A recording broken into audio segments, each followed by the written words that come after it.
Very excited today to welcome Katie Reis Bonomo in. Katie had an outstanding career at DePauw University. Just a few of her accomplishments: a 5-time All-America in individual events, an honorable mention in the 100-yard backstroke, finished 4th at the 2001 NCAA Division III Championship, 7th in 2002 and 10th in 2003. At part, an two-time honorable mention All-America in the 200 medley replay, and still holds DePauw University natatorium records in the 50 and 100 backstroke, right? Is that correct? Do I have that right? I believe so.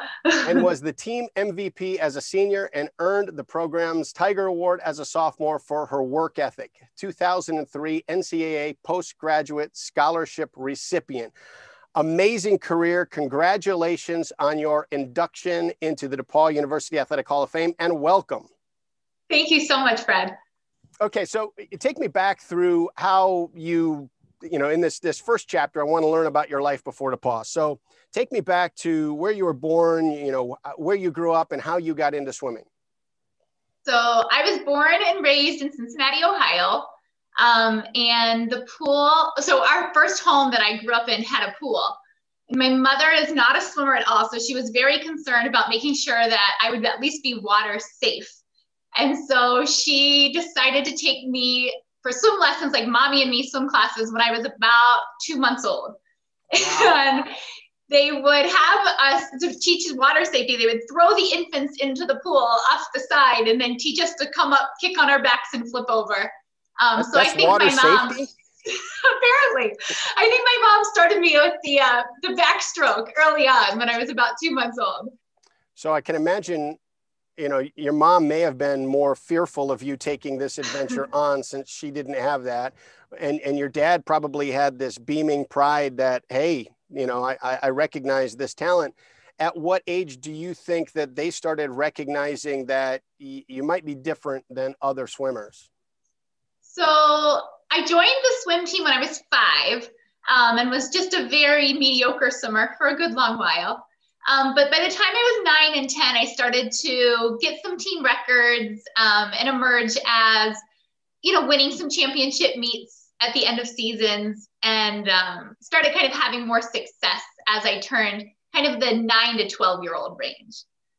For those of us that, haven't grown up on swim teams, is 5 years old a really early start, or is that pretty traditional? And at 5 years old, are you having, because from the outside, we view these swimming practices as going on at just really weird hours. Did you have that at 5 years old as well? Not at all. When I was 5 and all the way through for quite a while, until I was probably 12 or 13 even, my practices were very fun. I had coaches that injected a lot of energy into our practices. Every Friday, we would have some theme to the practice where we would have to wear a hat while we did practice, or we'd have to wear a sweatshirt while we did practice, or a pair of socks. So they would come up with like fun things to make the practices more enjoyable as a young child. While you swim, you have to wear these? Yeah. And you remember that from 5 years old? I vividly remember that. I also remember they would turn out the lights on Friday nights and we would get to swim in the dark. And I think it's those little moments that help make staring at a black line and swimming up and down a 25-yard pool over and over and over again feel a little less repetitious. I have to believe, as a coach myself, I have to believe that putting athletes through different kinds of views and different kinds of adversity and struggle at an early age, but making it fun, does have a benefit later on in life. It absolutely does. I think they're really, some of my early coaches are the reasons why I came to love swimming so much and was able to stick with it for such a long career. Gotcha. Now, when you talk about joining a swim team at 5, and I'm from the soccer community, and there is a kind of progression. You go from this team to this team to this team to this team. You stayed with the same team your entire swimming career. Is that normal in the swimming community?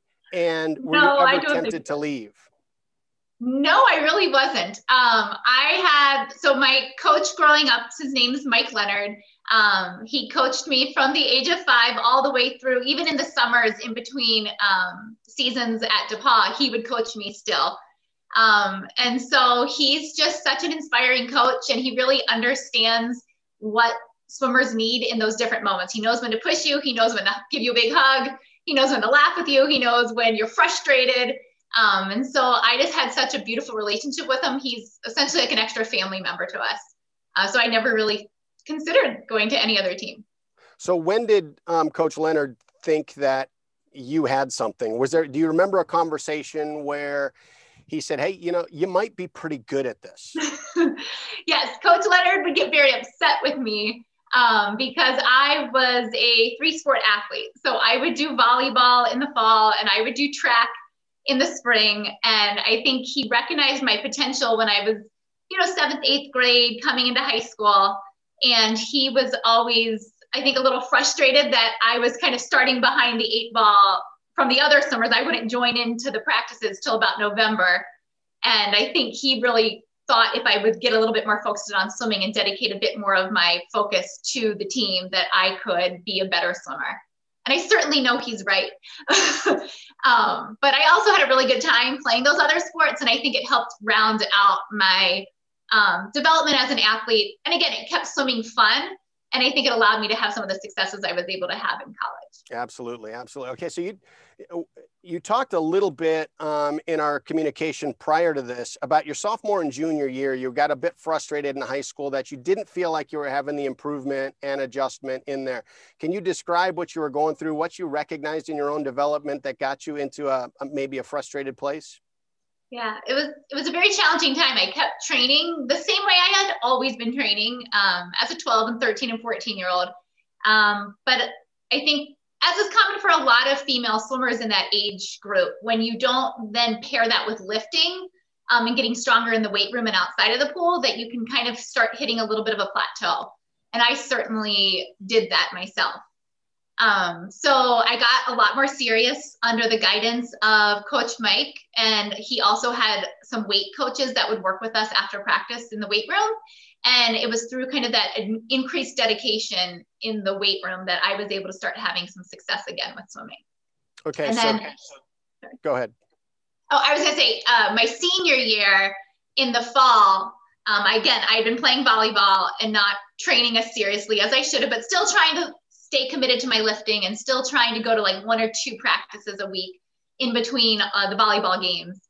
And because I hadn't been training, Mike didn't let me attend a travel meet that the rest of the team got to go to. So I had to go to like a little local meet, and I had qualified. I left prelims thinking I had qualified into finals, and I come back, I'm all excited to swim for finals. And I get there and I find out that they had miscounted and somebody had like misfired on the touchpad. And so that I was actually, instead of being 16th and getting to swim at night, I was 17th and had just missed the opportunity to swim. But my coach at that meet was Jim Audie, and he took me down to the warm down pool and he said, well, you're swimming this race, even though it's not going to be an official time. And I had kind of a breakthrough swim and ended up getting a zone cut, which is a pretty fast time standard for that early on in the season. And it kind of reinvigorated my energies and desires to continue my path as a swimmer. Okay, so then you in this senior meet, and Coach Mike doesn't let you go with the team. How was that? Do you remember that conversation? And did you argue it? Did you try to get back onto that team for that meet? No, Mike was always very clear and always very fair. And he had told me if I wasn't meeting, I can't remember what the number of practices were, but probably 9 or 10 practices a week, that I wasn't going to be allowed to go. And I was barely getting in 3. So I clearly was falling short of his expectations of getting to go to that meet.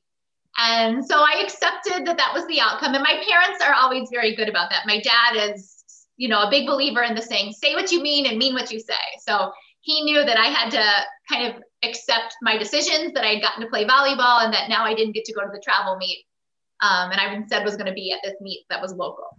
I love the fact that as good of a talent as you were at that time, and Coach Mike recognized that he drew his line on his expectations and held them. I think that's huge.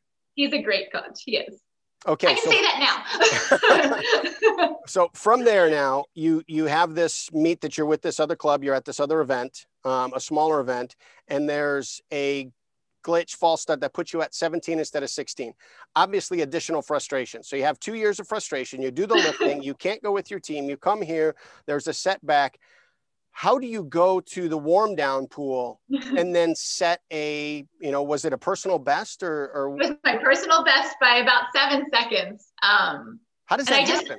I have to tell you, Jim Oddie, he was one of Mike's assistant coaches for the team. And he just took me down there and he said, you're going to treat this like it's the actual competition and you're going to get in, you're going to get it done right now. And he just was very matter of factual about it and told me it was time to go. And I don't even know if my parents really realized what was happening in that moment. But I just hopped in and he timed it out. And my dad, I think, kind of caught it out of the glimpse of his eye and started his stopwatch. And then they were there to celebrate with me at the end of the warm down pool at my unofficial successful swim. That's great. So when you're 15, 16 as a sophomore and junior, and it's not moving as you expect, are you thinking about a collegiate swimming career, or is that not part of the conversation in your head? No, I was actually getting more serious about the idea of playing volleyball in college. I was having a lot of fun with my volleyball teams. I'm not as good of a volleyball player as I am swimmer, but I was having some success, and I was thinking that maybe if I dedicated myself a little bit more to volleyball and joined one of like the local club teams, that maybe I could pursue that a little bit more seriously. So when you then go to the warm down pool, you set a personal best, where does the mindset change to start thinking collegiate swimming might be a path for me? I still think at that point I was a little reluctant. I certainly wanted to go to a school that had a swim team so that it would be an option. But I hadn't really made up my decision at that point that I was going to swim in college.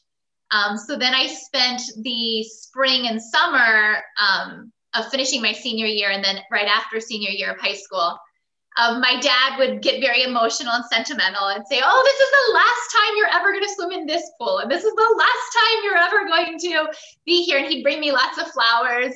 And I think he was thoroughly convinced it really was going to be the end of my swimming career. But as I continued to improve and get faster and faster throughout that time, I think I realized that maybe I thought I still had more in me and wanted to kind of test what my potentials and limits were. So how did you find your way to DePauw then?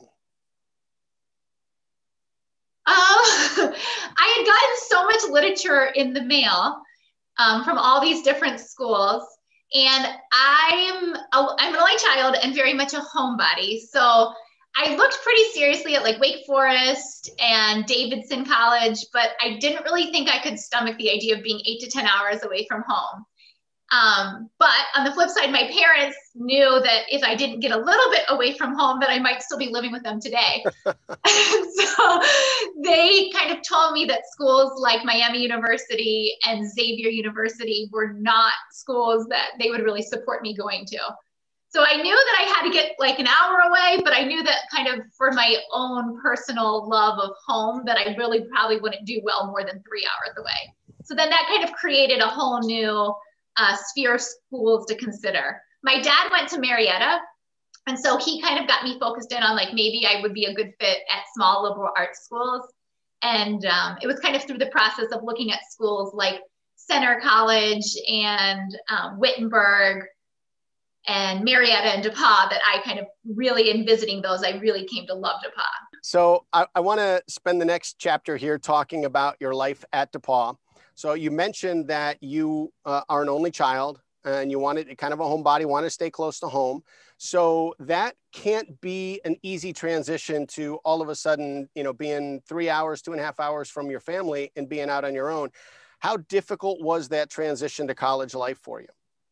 I was a mess. So because my mother and father are so dedicated to my care and my activities, I had never set an alarm clock prior to going to college. So from learning to set an alarm, to wake up to the alarm, to manage my classes, to get to practice on time, to get food from the dining hall, I was really struggling. And didn't really find a lot of time for friendships at the beginning, and just kind of wanted to sit around and wallow in my sorrows and be miserable. But it was really in connecting with some of the other swimmers on the team as the season got going, Martha Ellen Tallier and Julie Cresta and Katie Payne, that they really kind of helped me start having my fun with swimming and realize that I could fit in at DePauw and have a new life here. So through your time, swimming doesn't start right when you get on campus. So how did you get connected with everybody on the team, and how does that process work where you've got some support system to help you get through a difficult moment? So at the very beginning, I relied a lot on just people in the dormitories and people who lived on my floor.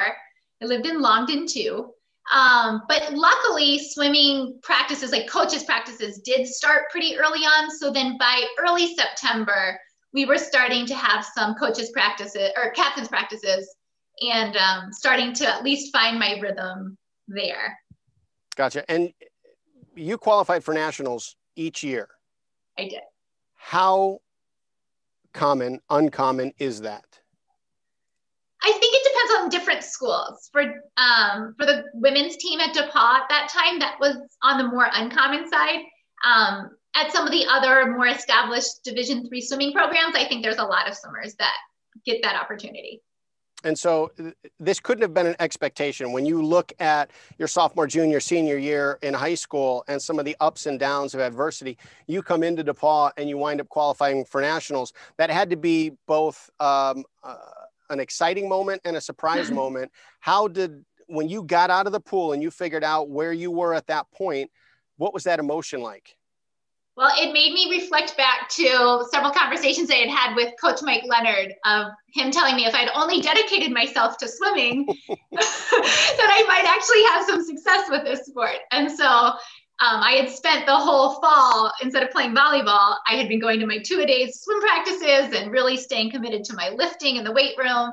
And it was, really kind of reflecting back on Mike Leonard's comments that I was able to be successful because I had put in the time and the effort. And so we talked about Coach Mike spotting it early on. You spot it now in December of your freshman year. Your parents are supportive of you playing other sports. At what point did they say, she's got something? And do you remember, was there one of those aha moments with Coach Mary where she said, this could be a pretty amazing career? Yeah, I remember talking with Coach Mary after that December meet, and she had, said like, oh, look at the time standards and look at how close you are. And she helped me realize that nationals was a real possibility for me.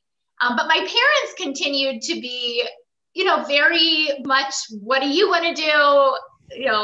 Not pushing or ever being overly aggressive about my involvement with swimming. So you didn't just do it in the pool, you did it in the classroom too. You were, correct me if I'm wrong, an academic All-American each of your 4 years? Yeah. Okay, one thing that I think is that excellence is kind of like a light switch. And too often as athletes, we flip it on when we need excellence and we turn it off when we think we don't. And there are some people that light switch is on all the time. What is it that motivates you to grind and be driven both in the pool? What is it that grinds and drives in you to be excellent in the classroom as well? Is there something that, something you say, something in your head, something that gets you fired up? What is it that keeps that light switch on for you? I think one of my sayings that my dad always said growing up is work hard, but play harder. And at the point at which you realize that the classroom can be a place to learn and play, have fun while you're engaged with the academics, at the point at which you realize that the swimming pool can be a place where you're bettering yourself athletically, but still enjoying your teammates and having the fun component, then it really did become an enjoyment. It didn't feel like a chore to go to practice. It didn't feel like a chore to go to my classes. It felt like a pleasure and a joy to get to go and do those things. That's great. Talk to me about the nationals you went with the relay team. Is that you guys went twice and there were either 2 false starts or something that had both of those become ineligible to continue competing? I definitely think I wasn't as mentally prepared as I should have been. I think I got, looked around and I saw all these great swimmers with teammates, surrounding them, and they exuded confidence. And as they looked more and more confident, I kind of found myself feeling less and less confident. I had also tapered for my conference meet about 3 weeks prior. And historically, I had not had a lot of success tapering for a meet and then 3 or 4 weeks later tapering again. So I think my prior history and not having my teammates there to support me kind of led to a perfect storm of a disastrous first national meet.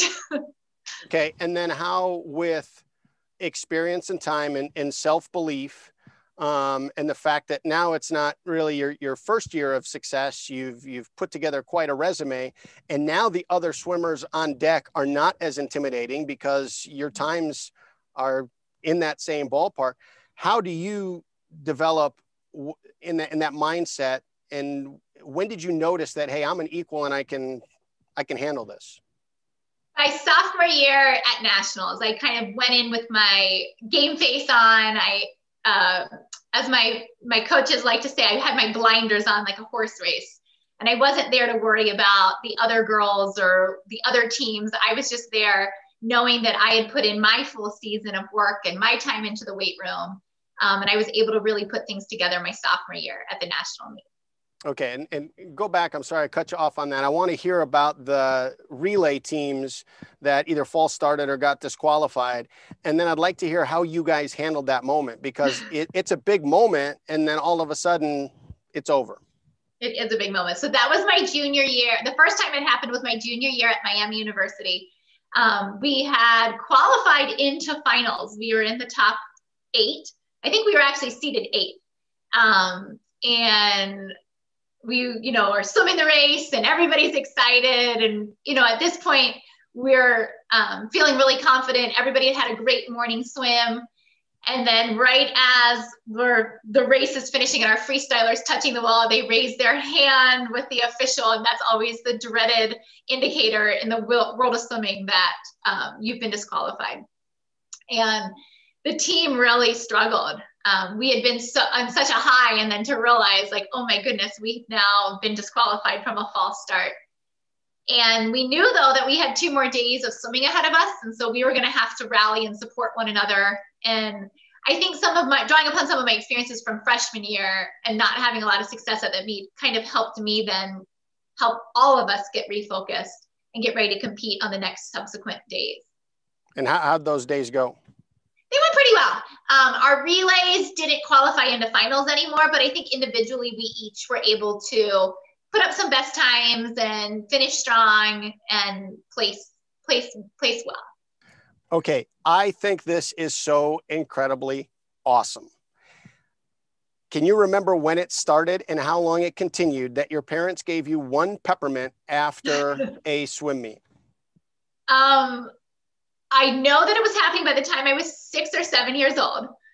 So I have very vivid memories of going to those really long day, like they take up like 7 hours and you swim all day and then there's finals that night.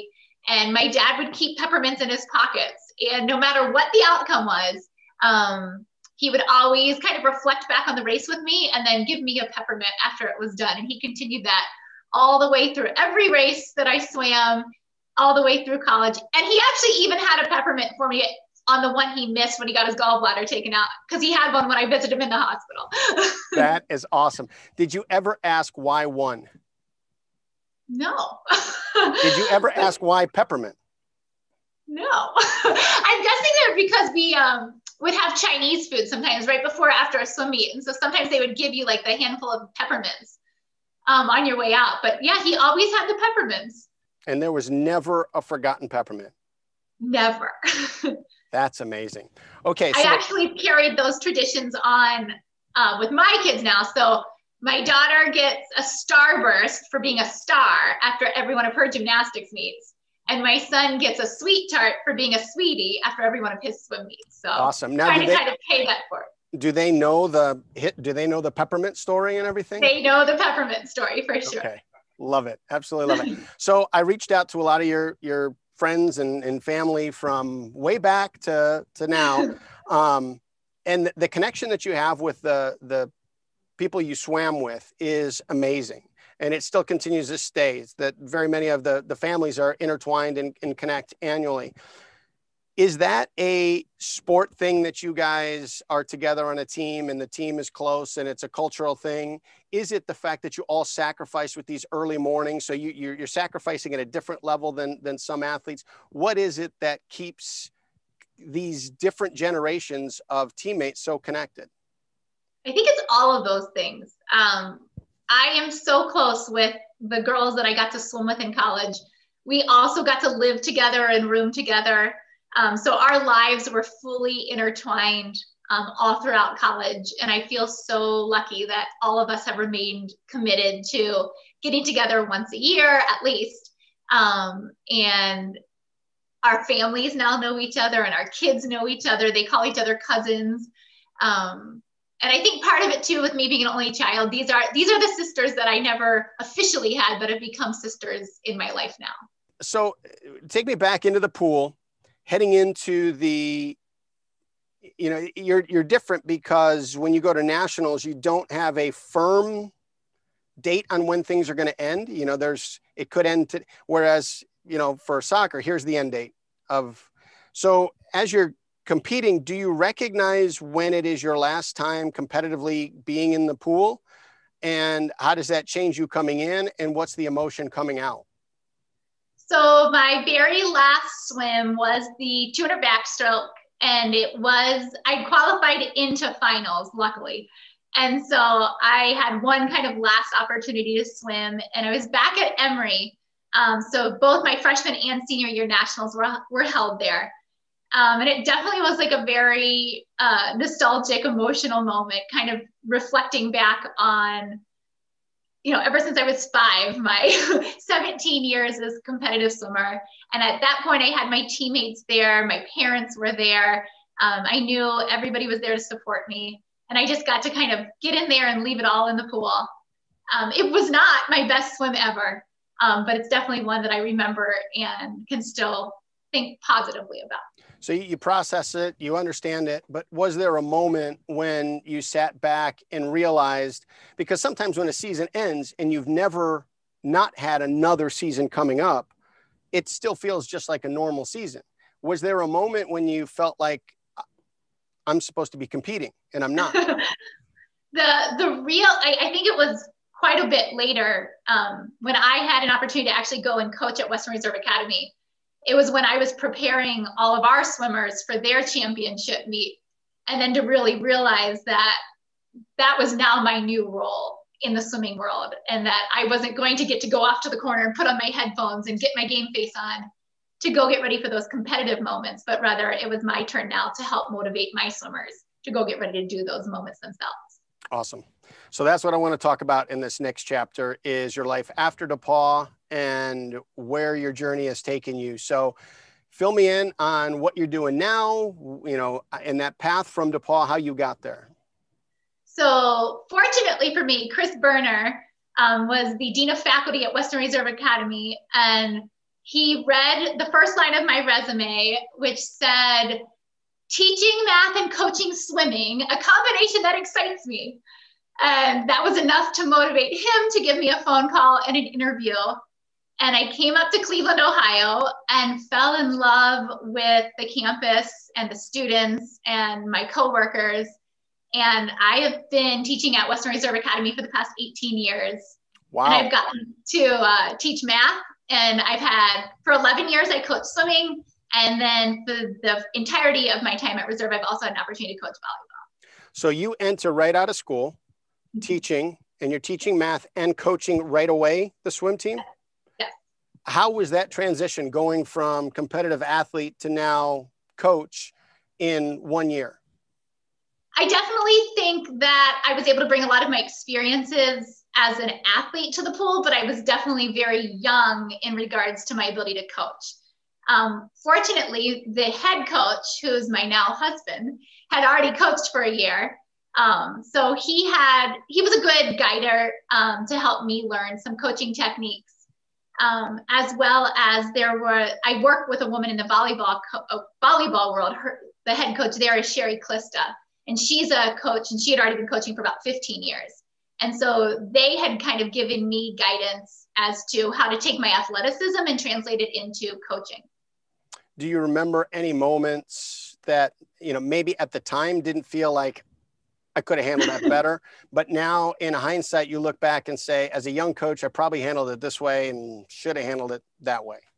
Yeah. So this is, I think, like where Sherry Klista has a lot of the patience and grace that I think is important for coaching. And I think that she helped me realize that I can't always be so, like I always want the best from my athletes all the time. And I push. And I think she helped me try to find a better balance between pushing and wanting the best for them, but then also doing it gracefully and patiently. Although I still have a long way to go in the grace and patience world. So talk to me about your husband and how you guys first met and how that all came to be and how the family started all this. So this was back in 2003, and my dad, who could barely turn on a computer, was highly concerned that I was going to go become a teacher at Western Reserve Academy because it was a boarding school. And his perception was only really terrible children go to boarding schools. So he's thinking that I'm about to go work at a juvenile prison. And upon his research, he realizes that I actually am getting an opportunity to teach at a very elite, prestigious boarding school with wonderful students. So then he starts researching about the swim team after we've calmed his mind a little bit about how wonderful my students are. And he finds that I'll get to be coaching under a head coach of Michael Bonomo. And he then announces at the dinner table, before he's ever even shook hands with a Michael Bonomo, that, Katie, you're going to be dating a new boy soon, and his name will be Michael Bonomo. So, that's great. I decided I would make sure I did not like Michael Bonomo because I was not going to date some guy my dad had picked off the internet for me. But he was right. Michael is a very talented swimmer himself. He's a great chemist. He's a great teacher. And so then we quickly started finding points of connection and did start dating soon thereafter as the swim season got underway. Does dad have the aha moment? I did this. Exactly, yes. But my parents absolutely love Michael. I joke around that I'm the only person who's an only child who's not her mother's favorite. So you said that he's a swimmer or was a swimmer, but he was a swimmer at Kenyon College, which he was a very talented swimmer. The cream of the crop. So, I mean, he's a national champion level swimmer as well. He's admittedly better than I am. He was a 3-time national champion in the mile, and he's a 3-time national record setter of the mile. And he got inducted into the Kenyon Hall of Fame 2 years ago. So he's a very talented athlete. So that speaks very well genetically for your children. Yes, no pressure. Talk a little bit about them. And I can imagine just on the backstory from what I've heard from you and from your friends and family, I have ideas on how these kids are going to be raised and have been brought up. But talk to me about how you're guiding them from your experiences. So we're trying really hard not to impose swimming on them at all. We have encouraged them to always choose an art and choose a sport. And early on when they were 3 and 4, my son said he wanted to try out swimming, and my daughter said she wanted to try out gymnastics. And then every 2 months or so, like before we'd sign up for the next class, we'd revisit the conversation and ask them if they wanted to switch. But they seem to have that same kind of determination and dedication and competitiveness that Michael and I have, because they've never looked back on their sporting decisions yet. And they are thoroughly immersed with their current respective sports. And so Ryan is 9, and he swims for a team called Heat. And similar to Coach Mike, he has a Coach Josh that seems to really have a beautiful balance of pushing with understanding and compassion. And Ryan's already making a great connection with his coach. And then Molly is at Flights Gymnastics. She's 8. And similarly, she has a coach, John, who again is finding that way to connect with her and push her to try new skills and kind of pick her up when she falls and help her get back on the bar or the beam or whatever motivation she needs that day. That's so critical. I mean, you've experienced it not just from family, but then from Coach Mike and Coach Mary, and then now what you're giving back, how important that connection is to have the right coach that has the right balance. Can they process at that age that they have Hall of Fame parents? I mean, we've tried to emphasize to them that it's not about the accomplishments, it's about the experiences that we've gotten to have along the way, and the friendships that we've made. And so whether they turn out to be the world's best athletes or whether they, decide to finish up in the next year or two and not pursue their sport with any kind of seriousness, the teamwork that they've gotten to experience and the friendships that they've gotten to have and the fun that they've gotten to have before and after meets, those have been defining moments, and that's what's really important in the world of athletics and competition. So you're no longer coaching swimming now. You did that for 13 years. Correct. Talk about the stepping away as a coach and stepping away from a sport that you had so much success in. It was hard. I mean, because it was so much a part of me, and my identity since I was 5 years old. If you had asked me to describe myself, swimmer would have been, one of the first 5 words I would have used. And then, in my 20s and early 30s, I was then able to say, well, I'm a swim coach. And so I was really able to hang on to that. But my emerging roles of being a mom and the demands of what I knew my kids were going to need from me in the afternoons was really not going to allow my life to continue to be as dedicated as a coach as I needed to be and as involved as a mom as I wanted to be. And so I'm really pleased that I get the afternoons to take my kids to their sports now and get an opportunity to focus in on them. But there's definitely times where I love to stop by the reserve pool and see the kids practicing or talk to a student in my class and hear how their meet went or give them some guidance or encouragement. So it's still inside of me. It's just not an active part of me right now. So we live in a world with social media and so many different distractions. And one of the things that is pretty consistent through everybody that has talked about you is that when you say something, you do it. So there's an accountability to you, that, you look at this conversation here, and even though your friends, your teammates have said, this is what she did, whenever I put it on the table, you said we did it instead of me did it. So, and I think there's a lot of things, a lot of distractions that are going on right now with younger kids right now, but in a we over me type thought, in an accountability type thought, that's counterculture right now. How do you handle seeing where we're at as a teacher, as a mom, as a coach, and help guide kids to understanding, your word means something. You have to be accountable when you misstep and not sweep it under the rug. How do you navigate that? Well, I think I draw back onto a lot of the guidance and wisdom that my parents instilled in me. So I try to use the same phrases: say what you mean what you say. Let's work hard, but play harder. I always tell my kids when they're walking out the door, learn lots and have fun. And so I really try to give these little moments here and there and the reminders, whether it be my students or my athletes or my own children, that we have an obligation to balance out our dedication to the process and the success that we have as a result of all the people that are involved in our lives.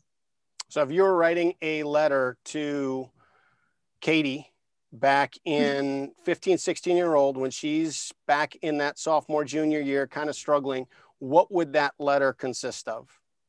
That letter would definitely consist of advice that I acquired along the way from my college swimmer friends of Katie and Julie and Martha, telling me to take a deep breath and to remember to balance my fun with my seriousness and to not get so competitive or so locked down in one particular swimming race or some output that it overshadows the bigger picture of what we're trying to accomplish and trying to do. Got it. What's the best lesson you were taught by a coach, a teacher, a parent that you consistently pass on to students, kids that you mentor, or your own kids? I think it goes back to, I know I've already said it, but I think it's say what you mean and mean what you say. That is what my father said to me ever since I was a little kid. And it's what we say in our house to each other. There's a couple times where my son has called me out on making sure I'm saying what I mean and mean what I say. So that's a phrase that's common in our household. And I think it's been a key to the success in my life. And I hope that it can continue to be a key to the success for my children. Okay, flip that around now. What's the one lesson that you weren't maybe directly taught, but you picked up along the way on your journey that you pass along to kids that you mentor and your own kids? I think just being really cognizant of the teamness. And so, you know, Melissa and Michelle back at PCY helped me realize that swimming is fun because we're part of a team. And then Katie and Martha and Julie helped me realize that as being my teammates at college, that we're having fun and we're in this together and we're doing this collectively.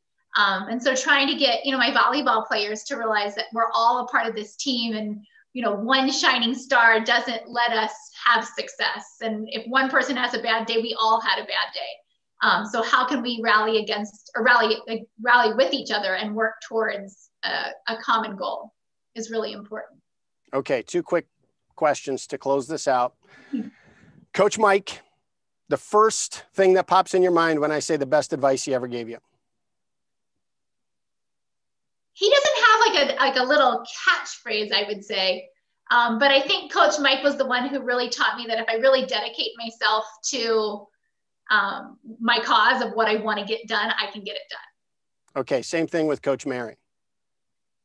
Again, she doesn't have like as many like little phrases as sometimes I think my parents use. I think she helped me realize the importance of, you know, operating as a team and working collaboratively together, and, you know, picking each other up, whether it's, you know, we just got disqualified from a relay and now we have to get ready to go compete again, or whether, you know, I just had a bad race, how am I going to prepare for my next thing? But like moving forward and taking that next step. Katie Reis Bonomo, it has been an absolute pleasure spending this time with you. Thank you very much for sharing your story with us, and congratulations again on your induction into the DePauw Athletics Hall of Fame. Thank you so much, Brad.